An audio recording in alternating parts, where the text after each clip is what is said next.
Our actions have consequences. Even years later, after Jacob did this, we live in a world where people think that they live in their own bubble, where I can do whatever I want to do that makes me happy, that makes me feel good, and it's my decision, and it's my life, and it's my choice, and it doesn't affect you. But guess what? We do not live in a bubble. We are connected to everybody, and our actions, our lives, our decisions affect everybody around us, whether we want them to or not, whether they think they will or not.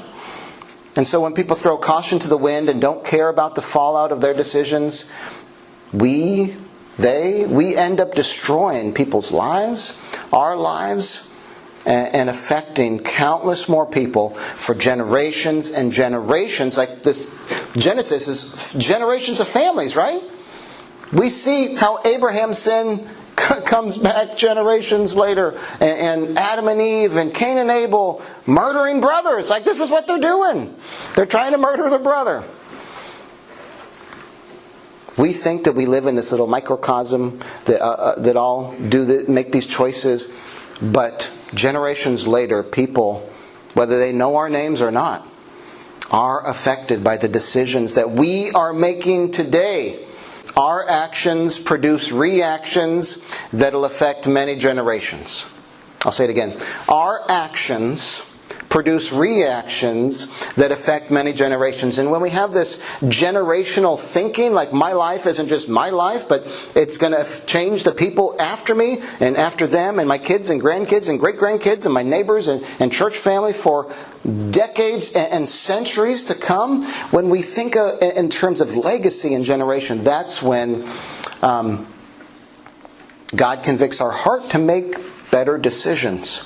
Maybe to let go of some of this bitter root and jealousy and sin in our lives, so that we can affect and leave a legacy, affect people in a much better way than leaving a legacy of destruction and disaster and sin in the lives of people generations to come. Shall we take a vote? What legacy do you want to leave? Devastation, destruction, disaster, sin, wickedness, evil, jealousy, bitterness, strife, anger, hate, murder, anybody? Or godliness, righteousness, goodness, kindness, mercy, compassion, love, joy, peace, patience. I don't think we need to take a vote, do we?